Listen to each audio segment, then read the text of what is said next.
ನಮಸ್ಕಾರ ಪ್ರಿಯ ವೀಕ್ಷಕರೇ.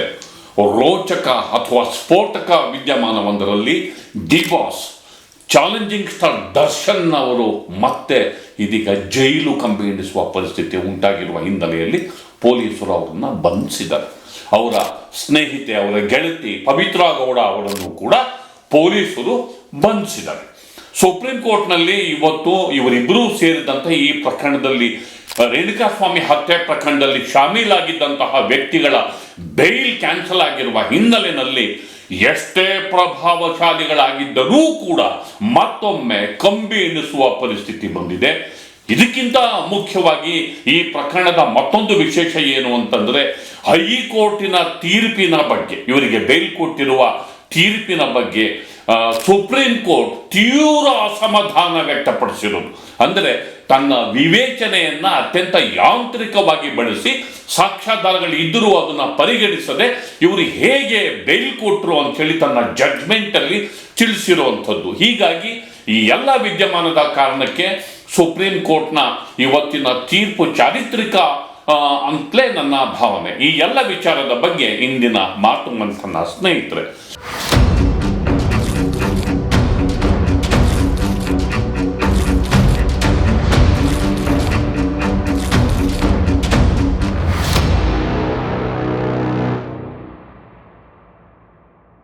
ಗೆಳೆಯರೆ, ದರ್ಶನ್ ಡಿ ಬಾಸ್ ಅಥವಾ ಚಾಲೆಂಜಿಂಗ್ ಸ್ಟಾರ್ ಲಕ್ಷಾಂತರ ಅಭಿಮಾನಿಗಳ ಏನು ಪ್ರೀತಿ ಪಾತ್ರ ನಾಯಕ ಅಂತ ನಾವೇನು ಬಣ್ಣಿಸ್ತೇವೆ, ಅವರು ಕಡೆಗೂ ಕಂಬಿ ಎಣಿಸುವ, ಮತ್ತೊಮ್ಮೆ ಕಂಬಿ ಎಣಿಸುವಂತಹ ಪರಿಸ್ಥಿತಿ ಎದುರಾಗಿದೆ. ಪೊಲೀಸರು ಅವರ ಅನ್ನಪೂರ್ಣೇಶ್ವರಿ ನಗರ ನಿವಾಸಕ್ಕೆ ತೆರಳಿ ಅವರನ್ನ ಬಂಧಿಸಿದ್ರು ಮತ್ತು ಪೊಲೀಸ್ ಸರ್ಪಗಾವಲಿನಲ್ಲಿ ಅವರನ್ನ ಸ್ಟೇಷನ್ಗೆ ಕರ್ಕೊಂಡು ಹೋಗಲಾಯಿತು. ಇದಕ್ಕಿಂತ ಮೊದಲು ಅವರ ಗೆಳತಿ ಮತ್ತು ಅವರ ಆಪ್ತೆ ಪವಿತ್ರಾ ಗೌಡ ಅವರನ್ನೂ ಕೂಡ ಬಂಧಿಸಲಾಯಿತು. ಅವರನ್ನು ಅವರ ನಿವಾಸದಲ್ಲಿ ಬಂಧಿಸಲಾಯಿತು. ಇವತ್ತು ಸುಪ್ರೀಂ ಕೋರ್ಟ್ನ ಜಡ್ಜ್ಮೆಂಟ್ ಬರ್ತಾ ಇದ್ದ ಹಾಗೆಯೇ ಪೊಲೀಸರ ತಂಡಗಳು ಅವರ ನಿವಾಸಗಳಿಗೆ ಪ್ರತ್ಯೇಕವಾಗಿ ಹೋದ್ರು. ದರ್ಶನ್ ಅವರು ಮೊದಲು ಇರಲಿಲ್ಲ, ಎಲ್ಲೋ ಹೋಗಿದ್ದಾರೆ ಅನ್ನುವ ಮಾಹಿತಿ ಲಭ್ಯ ಇತ್ತಾದರೂ ಕೂಡ ಕಡೆಗೆ ಅವರ ನಿವಾಸದಿಂದ ಅವ್ರನ್ನ ಬಂಧಿಸಿ ಕರೆತರಲಾಯಿತು. ಅಲ್ಲಿ ನೂರಾರು ಜನರ ನಡುವೆ ಅವರನ್ನ ಬಂಧಿಸಿ ಠಾಣೆಗೆ ಕರ್ಕೊಂಡೋಗ್ಲಾಯಿತು. ಅವ್ರನ್ನ ಸಂಜೆ ಹೊತ್ತಿಗೆ ಪರಪರಾಗ್ರಹಾರ ಜೈಲಿಗೆ ಅವ್ರನ್ನ ಸ್ಥಳಾಂತರವನ್ನ ಮಾಡ್ತಾರೆ. ಹಾಗೇನೆ ಪವಿತ್ರಾ ಗೌಡ ಅವರಿಗೂ ಕೂಡ ಪೊಲೀಸರ ತಂಡ ಅವರ ನಿವಾಸಕ್ಕೆ ಹೋಯಿತು. ಆ ನಿವಾಸದಲ್ಲಿ ಅವ್ರನ್ನ ಬಂಧಿಸ್ಬಿಟ್ಟು ಪವಿತ್ರಾ ಗೌಡ ಅವರನ್ನ ಪೊಲೀಸ್ ಸರ್ಪಗಾವಲಿನಲ್ಲಿ ಠಾಣೆಗೆ, ನಂತರ ಜೈಲಿಗೆ ಅವ್ರನ್ನ ರವಾನೆ ಮಾಡಲಾಗ್ತಿದೆ. ಇದು ಸಾರ್ವಜನಿಕ ವಲಯದಲ್ಲಿ ಸಾಕಷ್ಟು ಕುತೂಹಲ, ಚರ್ಚೆ ಮತ್ತು ಕೋಲಾಹಲ ಉಂಟು ಮಾಡಿದಂತಹ ಪ್ರಕರಣ. ಈ ಪ್ರಕರಣ ಕೇವಲ ಒಬ್ಬ ಸೆಲೆಬ್ರಿಟಿಯ ಬಂಧನ ಅಷ್ಟೇ ಅಲ್ಲ, ಒಂದು ಪ್ರಕರಣದಲ್ಲಿ ಹೇಗೆ ಹಲವು ಮುಖಗಳು ಹುದುಗಿವೆ ಅನ್ನೋದನ್ನ ಈ ಜಡ್ಜ್ಮೆಂಟ್ ಅನ್ನ ನೋಡಿದಾಗ ನಮಗೆ ಗೊತ್ತಾಗುತ್ತೆ. ಈ ಜಡ್ಜ್ಮೆಂಟ್ ಅಲ್ಲಿ ಅವರಿಗೆ ಬೇಲ್ ಕೊಟ್ಟಂತಹ ಹೈಕೋರ್ಟ್ ಬಗ್ಗೆನೂ ಕೂಡ ಸುಪ್ರೀಂ ಕೋರ್ಟ್ನ ನ್ಯಾಯಮೂರ್ತಿ ಜಸ್ಟಿಸ್ ಪರ್ಡಿವಲ, ಜಸ್ಟಿಸ್ ಮಹದೇವನ್ ಅವರು ಅಸಮಾಧಾನವನ್ನ ವ್ಯಕ್ತಪಡಿಸಿರೋದು ಮತ್ತು ಕೆಲವು ಮಹತ್ವದ ರಿಮಾರ್ಕ್ಸ್ ಅನ್ನ ಜಡ್ಜ್ಮೆಂಟ್ ಅಲ್ಲಿ, ಮಹತ್ವದ ಹೇಳಿಕೆಗಳನ್ನ ಆ ಜಡ್ಜ್ಮೆಂಟ್ ಅಲ್ಲಿ ನ್ಯಾಯಮೂರ್ತಿಗಳು ಕೊಟ್ಟಿರೋದು ಅತ್ಯಂತ ಮುಖ್ಯ. ಈ ಕಾರಣಕ್ಕಾಗಿಯೇ ಈ ತೀರ್ಪು ಚಾರಿತ್ರಿಕವಾದಂತಹ ಗುಣಗಳನ್ನು ಹೊಂದಿದೆ ಅಂತಲೇ ನನ್ನ ಭಾವನೆ. ಒಂದು, ದರ್ಶನ್ ಅವರ ಮೇಲೆ ಗಂಭೀರವಾದಂತಹ ಆರೋಪಗಳಿವೆ. ಹೀಗಾಗಿ ಗಂಭೀರವಾದಂತಹ ದೋಷಗಳು, ಕಾನೂನು ದೋಷಗಳನ್ನ ನಾವು ಹೈಕೋರ್ಟ್ನ ಜಡ್ಜ್ಮೆಂಟ್ ಅಲ್ಲಿ ನಾವು ಕಾಣ್ತಿದ್ದೇವೆ. ಸೆಕ್ಷನ್ 302 ಮರ್ಡರ್, ಸೆಕ್ಷನ್ 34 ಅಂದ್ರೆ ಸಾಮೂಹಿಕವಾದಂತಹ ಅಪರಾಧ, ಇವೆಲ್ಲವೂ ಗಂಭೀರ ದೋಷದ ಮುಖಗಳಾಗಿದ್ರೂ ಕೂಡ ಜಾಮೀನಿಗೆ ವಿಶೇಷ ಕಾರಣ ಇಲ್ಲದೆ ಹೋದ್ರೂ, ಬಲವಾದ ಕಾರಣ ಇಲ್ಲದೆ ಹೋದ್ರೂ ಹೈಕೋರ್ಟ್ ಹೇಗೆ ಇವರಿಗೆ ಜಾಮೀನನ್ನ ಕೊಡ್ತು? ಇದು ಸುಪ್ರೀಂ ಕೋರ್ಟ್ ಎತ್ತಿರುವ ಪ್ರಶ್ನೆ ಮತ್ತು ಕೊಟ್ಟಿದ್ದು ಸರಿಯಿಲ್ಲ ಅಂತ ಹೇಳ್ಬಿಟ್ಟು ಖಚಿತವಾಗಿ ಇವತ್ತಿನ ಜಡ್ಜ್ಮೆಂಟ್ ಅಲ್ಲಿ ನ್ಯಾಯಮೂರ್ತಿಗಳು ಪ್ರನೌನ್ಸ್ ಮಾಡಿರೋದು. ಒಂದು, ಟ್ರಯಲ್ ಕೋರ್ಟಿನ ವಿಚಾರಣೆ, ಕೆಳ ಹಂತದ ನ್ಯಾಯಾಲಯದ ವಿಚಾರಣೆ ಮತ್ತು ತೀರ್ಪನ್ನ ಸುಪ್ರೀಂ ಕೋರ್ಟ್ ಪರಿಶೀಲನೆ ಮಾಡಿದೆ. ಈಗ ಹೈಕೋರ್ಟಿಗೆ ನೀವು ಬೇಲ್ ಬಂದಾಗ ನೀವು ಬೇಲು ಹೌದಾ ಇಲ್ವಾ, ಕೊಡ್ಲಿಕ್ಕಾಗುತ್ತಾ, ಅವೈಲೇಬಲ್ ಎವಿಡೆನ್ಸ್ ಏನು ಅನ್ನೋದನ್ನ ನೀವು ನೋಡ್ಕೋಬೇಕು. ಅದ್ರ ಬೇಸಿಸ್ ಮೇಲೆ ಬೇಲ್ ಕೊಡೋಕ್ಕಾಗುತ್ತೋ ಇಲ್ವೋ, ಕೊಡೋದಕ್ಕೆ ಏನಾದರೂ ಬಲಿಷ್ಠವಾದ ಕಾರಣ ಇದೆಯಾ ಅನ್ನೋದನ್ನ ಪರಿಗಣಿಸಿ ಕೊಡಬೇಕೋ ಬೇಡವೋ, ಅದು ಹೈಕೋರ್ಟ್ ಕೊಡುವಂಥದ್ದು ಪದ್ಧತಿ. ಆದರೆ ಇಲ್ಲಿ ಹೈಕೋರ್ಟ್ ನ್ಯಾಯಮೂರ್ತಿ ಏನು ಮಾಡ್ತಾರೆ, ರೀಟ್ರಯಲ್ ಮಾಡ್ತಾರೆ. ಸಾಕ್ಷಿಗಳ ಹೇಳಿಕೆಯನ್ನ ಪುನರ್ ಪರಿಶೀಲನೆ ಮಾಡ್ತಾರೆ, ಅದನ್ನು ಪಡಿತಾರೆ. ಇನ್ನೊಂದ್ಸರಿ ವಿಚಾರಣೆ, ಕೆಳ ಹಂತದಲ್ಲಿ ವಿಚಾರಣೆ ನಡೆಸಿ ತೀರ್ಪು ಹೊರಬಿದ್ದು ಆ ತೀರ್ಪಿನ ಮೇಲೆ ಮೇಲ್ಮನವಿ ಬಂದಿದ್ದಾಗ ಅದನ್ನ ಮತ್ತೊಮ್ಮೆ ಪುನರ್ ಪರಿಶೀಲನೆ ಮಾಡಿ ಆ ಹೇಳಿಕೆಗಳನ್ನು ನೋಡಿ ಆ ಹೇಳಿಕೆಗಳಲ್ಲಿ ವಿರೋಧಾಭಾಸ ಇದೆ ಮತ್ತು ಇಲ್ಲಿ ಪೂರಕವಾದ ಸಾಕ್ಷ್ಯಾಧಾರಗಳಿಲ್ಲ, ಹೀಗೆ ಬೇಕಾದಷ್ಟು ಏನೋ ಅವರಿಗೆ ರೀಸನ್ಸ್ಗಳನ್ನು ಕೊಟ್ಟು ಒಂದು ಯಾಂತ್ರಿಕವಾಗಿ ಅವರು ಮೈಂಡ್ ಮನಸ್ಸನ್ನ ಅದರಲ್ಲಿ ಹಾಕ್ದಲೇನೆ ಅವ್ರನ್ನ ಅದರ ಸಾಧಕ ಬಾಧಕ ಸಂಗತಿಗಳನ್ನು ವಿವೇಚನೆ ಮಾಡ್ದಲೇನೆ ನೀವು ಬೇಲನ್ನು ಕೊಡುತ್ತೆ ಹೈಕೋರ್ಟು, ಅವರು ಜಾಮೀನನ್ನು ಕೊಡುತ್ತೆ. ಇಷ್ಟೊಂದು ಗಂಭೀರವಾದ ಪ್ರಕರಣದಲ್ಲಿ ಅಪ್ಲಿಕೇಶನ್ ಆಫ್ ಮೈಂಡ್ ಇಲ್ಲ. ಇದು ಸುಪ್ರೀಂ ಕೋರ್ಟ್, ನನ್ನ ಒಪಿನಿಯನ್ ಅಲ್ಲ, ಸುಪ್ರೀಂ ಕೋರ್ಟ್ ಹೇಳಿರೋವಂಥದ್ದು. ಇದನ್ನ ಹೇಗೆ ನೀವು ಕೊಟ್ರಿ? ಈ ಬೇಯ್ಲು ನೀವು ಕೊಟ್ಟಿರದೆ ದೋಷಪೂರಿತ. ಇದನ್ನ ಜೊತೆಗೆ ಲೋಯರ್ ಕೋರ್ಟು ಟ್ರಯಲ್ ಮಾಡೋದು, ವಿಚಾರಣೆ ಮಾಡೋದು, ಜಡ್ಜ್ ಕೊಡೋದು ಕೆಳ ಹಂತ ನ್ಯಾಯಾಲಯದ ಅಧಿಕಾರ. ಆ ಅಧಿಕಾರವನ್ನು ಕೊಟ್ಟ ನಂತರ ಬೇಲ್ ಕೊಡಬೇಕೇ ಬೇಡವೇ ಅನ್ನೋದನ್ನ ಕನ್ಸಿಡರ್ ಮಾಡೋದಷ್ಟೇ ನಿಮ್ಮ ಕೆಲಸ. ಆದರೆ ಆ ತನಿಖೆಯನ್ನ ಮರು ವಿಚಾರಣೆಗೆ ನೀವು ಗುರಿಪಡಿಸೋದ್ರ ಮೂಲಕ ಕೆಳ ಹಂತದ ನ್ಯಾಯಾಲಯದ ವಹಿವಾಟಲ್ಲಿ ನೀವು ಹಸ್ತಕ್ಷೇಪ ಮಾಡಿದ್ದೀರಾ. ಹೈಕೋರ್ಟ್ನ ನ್ಯಾಯಮೂರ್ತಿಗಳು ಕೆಳ ಹಂತದ ನ್ಯಾಯಾಲಯದ ವಹಿವಾಟಲ್ಲಿ ವಿಚಾರಣೆಯಲ್ಲಿ ಇಲ್ಲಿ ರೀಟ್ರಯಲ್ ಕಂಡಕ್ಟ್ ಮಾಡೋದ್ರ ಮೂಲಕ ಹಸ್ತಕ್ಷೇಪ ಮಾಡಿದ್ದೀರಾ ಅಂತ ಸುಪ್ರೀಂ ಕೋರ್ಟ್ನ ನ್ಯಾಯಮೂರ್ತಿಗಳು ಗರಂ ಆಗಿದ್ದಾರೆ. ಇದು ಒಂದು ರೀತಿಯಲ್ಲಿ ವಿಶೇಷವಾದಂತಹ ಪ್ರಕರಣ.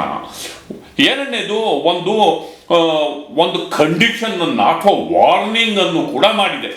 ನೀವು ಜೈಲಿನ ಅವಧಿನಲ್ಲಿ ನೀವು ಫೋಟೋ ಅಥವಾ ವಿಡಿಯೋನ ಬಳಸ್ಕೊಂಡು ಏನಾದರೂ ಪ್ರಭಾವ ಬೀರೋದಕ್ಕೆ ಅಥವಾ ಮತ್ತಿನ್ನೇನಾದರೂ ಮಾಡೋದಕ್ಕೆ ಪ್ರಯತ್ನ ಪಟ್ಟರೆ ಇದನ್ನ ಸ್ಟ್ರಿಕ್ಟ್ ಆಕ್ಷನ್, ನಾವು ಸ್ಟ್ರಿಂಜೆಂಟ್ ಆಕ್ಷನ್ ಅನ್ನು ತಗೋಬೇಕಾಗುತ್ತೆ ಅನ್ನುವಂತಹ ಎಚ್ಚರಿಕೆಯ ಸಂದೇಶವನ್ನ ಸುಪ್ರೀಂ ಕೋರ್ಟ್ ಕೊಟ್ಟಿದೆ.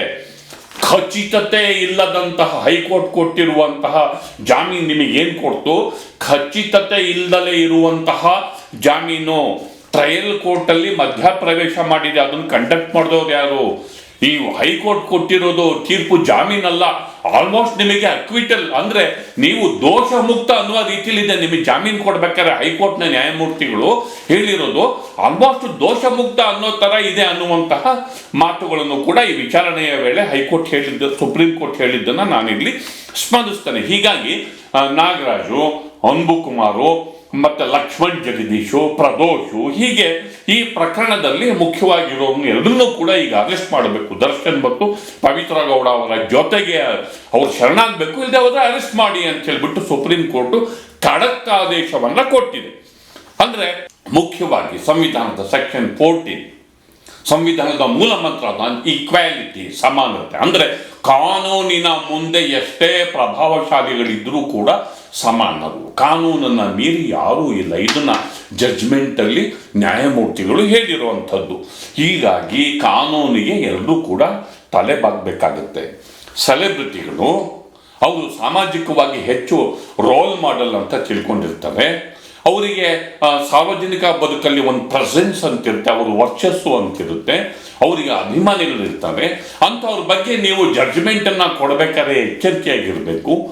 ಅದನ್ನ ಲಕ್ಷಾಂತರ ಜನ ಅವ್ರನ್ನ ಫಾಲೋ ಮಾಡ್ತಾರೆ. ಇದನ್ನು ನಾವು ಅರ್ಥ ಮಾಡ್ಕೋಬೇಕು ಅಂತ ಸುಪ್ರೀಂ ಕೋರ್ಟ್ನ ನ್ಯಾಯಮೂರ್ತಿಗಳು ಕಿವಿ ಮಾತನ್ನ ಹೇಳಿದ್ದಾರೆ. ಇದರ ಜೊತೆಗೆ ಎಷ್ಟೇ ಜನಪ್ರಿಯರಾಗಿದ್ದರೂ, ಎಷ್ಟೇ ಬಲಶಾಲಿಗಳಾಗಿದ್ದರೂ ಕಾನೂನಿನ ಮುಂದೆ ಅವ್ರು ಯಾರೂ ಅಲ್ಲ. ಇದು ಖಡಕ್ ಆದಂತಹ ವಾರ್ನಿಂಗು. ಇದ್ರ ಜೊತೆಗೆ ಬೇಲ್ ಕೊಟ್ಟಿದ್ದಕ್ಕೆ ಅಬ್ಜೆಕ್ಷನ್ ಮಾಡ್ತಾ ಅವ್ರು ಹೇಳ್ತಾರೆ, ನೋಡಿ ಸೆಲೆಬ್ರಿಟೀಸ್ ಇರ್ತಾರೆ, ಮಾಸ್ ಫಾಲೋಯಿಂಗ್ ಇರುತ್ತೆ ಅವರಿಗೆ, ಅವರು ಸಮಾಜದಲ್ಲಿ ಸೆಲೆಬ್ರಿಟೀಸು, ಅವರಿಗೆ ಲಕ್ಷಾಂತರ ಜನದ ಮಾಸ್ ಫಾಲೋಯಿಂಗ್ ಇರುತ್ತೆ, ಪೊಲಿಟಿಕಲ್ ಕ್ಲೌಟ್ ಇರುತ್ತೆ, ರಾಜಕೀಯ ಸಂಬಂಧಗಳಿರ್ತವೆ, ಜೊತೆಗೆ ಫೈನಾನ್ಷಿಯಲ್ ಮೆಸಲ್ ಅಂದರೆ ಆರ್ಥಿಕವಾಗಿ ಸದೃಢರಿರ್ತಾರೆ, ದುಡ್ಡಿರುತ್ತೆ. ಇಂಥವ್ರಿಗೆ ನೀವು ಬೇಲನ್ನು ಕೊಟ್ಟರೆ ಪ್ರಕರಣಗಳಲ್ಲಿ ಇನ್ಫ್ಲುಯೆನ್ಸ್ ಮಾಡಲ್ವಾ? ಸಾಕ್ಷಿಗಳ ಮೇಲೆ ಪ್ರಭಾವ ಬೀರಲ್ವಾ? ಅವರು ಕೂತ್ಕೊಂಡು ಕಾರ್ಯಕ್ರಮಗಳಲ್ಲಿ ಈ ಪ್ರಕರಣದ ಮುಖ್ಯ ಸಾಕ್ಷಿಗಳ ಜೊತೆ ಚರ್ಚೆ ಮಾಡಿಕೊಂಡು ಅವನ ಮೇಲೆ ಪ್ರಭಾವ ಬೀರ್ಕೊಂಡು ಇರುವಂಥ ಪರಿಸ್ಥಿತಿ ಬಂದರೆ ನಾವು ಏನು ಮಾಡೋಕ್ಕಾಗುತ್ತೆ? ಬೇಯ್ಲನ್ನು ಹೆಂಗೆ ಕೊಟ್ರಿ? ನೀವು ಇದನ್ನು ಯೋಚನೆ ಮಾಡಬೇಕಲ್ವಾ? ಅಂದರೆ ಜಾಸ್ತಿ ನೀವು ಬೇಯ್ಲ್ ಹೆಂಗೆ ಕೊಟ್ರಿ? ಅದು because of this reason we are cancelling. ಇದೇ ಮುಖ್ಯವಾಗಿ ಇಡೀ ಜಡ್ಜ್ಮೆಂಟ್ ಅಲ್ಲಿ ಇದೇ ಮುಖ್ಯವಾಗಿ ನ್ಯಾಯಮೂರ್ತಿಗಳಾದ ಪರ್ಡಿಕರ್ ಮತ್ತು ಮಹಾದೇವನ್ ಅದನ್ನ ದೀರ್ಘವಾಗಿ ಹೇಳಿದ್ದಾರೆ. ಹೆಲ್ತ್ ಗ್ರೌಂಡ್ಸು ಏನು health grounds, serious health grounds, jail ಆಸ್ಪತ್ರೆಗಳಲ್ಲಿ ಅವ್ರನ್ನ ಹೆಲ್ತ್ ಗ್ರೌಂಡ್ಸ್ ಮೇಲೆ ಟ್ರೀಟ್ಮೆಂಟ್ ಕೊಡಿಸ್ಬೇಕು. ಅವರು ಸೋಷಿಯಲ್ ಪಾರ್ಟಿಗಳಲ್ಲಿ ಕಾಣಿಸ್ಕೋತಾರೆ, ಸಾಮಾಜಿಕವಾದ ಕಾರ್ಯಕ್ರಮದಲ್ಲಿ ಕಾಣಿಸ್ಕೋತಾರೆ, ಅಲ್ಲಿ ಮೊಬಿಲಿಟಿ ಓಡಾಟ ಚೆನ್ನಾಗಿರುತ್ತೆ. ಮೊದಲು ಅವ್ರು ಕುಂಡ್ಕೊಂಡು ಓಡಾಡ್ತಿದ್ರು, ಬೇಲ್ ಸಿಕ್ಕಿದ್ಮೇಲೆ ಆರಾಮಾಗಿ ಓಡಾಡ್ತಿದ್ರು. ಅವ್ರಿಗೇನು ಸರ್ಜರಿನೂ ಆಗಿಲ್ಲ, ಏನೂ ಇಲ್ಲ. ಯಾವ ಗ್ರೌಂಡ್ ಇದೆ? ಹೆಲ್ತ್ ಗ್ರೌಂಡ್ಸ್ ಮೇಲೆ ಹೆಂಗೆ ಕೊಟ್ರಿ ನೀವು? ಇದು ಸುಪ್ರೀಂ ಕೋರ್ಟ್ ಕೇಳಿರೋ ಪ್ರಶ್ನೆ. ಅಂದ್ರೆ ಎಲ್ಲ ರೀತಿನಲ್ಲೂ ಒಂದು ಬೇಲ್ ಪಡೆದಂತಹ ದರ್ಶನ್, ಪವಿತ್ರ ಗೌಡ, ಬೇಲ್ ಕೊಟ್ಟಂತಹ ಹೈಕೋರ್ಟ್, ಇವ್ರು ಎಲ್ಲರೂ ಕೂಡ ಈ ಪ್ರಕರಣದಲ್ಲಿ ಒಂದು ರೀತಿಯಲ್ಲಿ ಲಾಕ್ ಆಗಿದ್ದಾರೆ ಅನ್ನೋ ಮಾತನ್ನ ಹೇಳಬೇಕು. ಒಟ್ಟು ಇದೊಂದು ಚಾರಿತ್ರಿಕವಾದಂತಹ ಪ್ರಕರಣ. ದರ್ಶನ್ ಮತ್ತು ಪವಿತ್ರ ಗೌಡ ಸೇರಿದಂತೆ ರೇಣುಕಾ ಸ್ವಾಮಿ ಕೊಲೆ ಆರೋಪಕ್ಕೆ ಸಿಕ್ಕಂತಹ ಈ ಪ್ರಕರಣದ ಆರೋಪಿಗಳು ಮತ್ತೆ ಕಂಬಿ ಇಳಿಸುವ ರೀತಿಯಲ್ಲಿದೆ. ಜೊತೆಗೆ ತುಂಬಾ ಸ್ಟ್ರಿಕ್ಟ್ ಆಗಿ ಅವರು ಸುಪ್ರೀಂ ಕೋರ್ಟ್ ಆದೇಶವನ್ನ ಪಾಸ್ ಮಾಡಿರೋದ್ರಿಂದ ಅವರು ಜೈಲಿನಿಂದ ಯಾವುದೇ ಸುದ್ದಿಗಳನ್ನ, ಅಲ್ಲಿ ಯಾವುದೇ ಪ್ರಭಾವವನ್ನ ಬಳಸದಲೇ ಇರುವ ರೀತಿಯಲ್ಲಿ ಅವರು ಖಡಕ್ ಆದೇಶ ಕೊಡೋದ್ರ ಮೂಲಕ ಜೈಲ್ ಅಧಿಕಾರಿಗಳಿಗೂ ವಾರ್ನಿಂಗ್ ಮಾಡಿದ್ದಾರೆ. ನೇರವಾಗಿ ಜೈಲ್ ಅಧಿಕಾರಿಗಳ ಹೆಸರು ಹೇಳಿಲ್ಲ, ಅವರಿಗೂ ಒಂದು ಸಂದೇಶನೇ ಈ ಜಡ್ಜ್ಮೆಂಟು. ಆದ್ದರಿಂದ ಈ ಪ್ರಕರಣ ಒಂದು ಪ್ರಭಾವಶಾಲಿ ಪ್ರಕರಣ, ಒಂದು ರೀತಿಯಲ್ಲಿ ಈ ಪ್ರಕರಣ ಚಾರಿತ್ರಿಕ ಪ್ರಕರಣ ಅಂತ ಹೇಳ್ತಾ ನನ್ನ ಮಾತನ್ನ ಮುಗಿಸ್ತಿದ್ದೇನೆ. ದಯವಿಟ್ಟು ದಿ ಪೋಸ್ಟ್ ನೋಡಿ, ಲೈಕ್ ಮಾಡಿ, ಶೇರ್ ಮಾಡಿ, ಸಬ್ಸ್ಕ್ರೈಬ್ ಮಾಡೋದಕ್ಕೆ ಮರಿಬೇಡಿ ಗೆಳೆಯರೆ. ನಮಸ್ಕಾರ.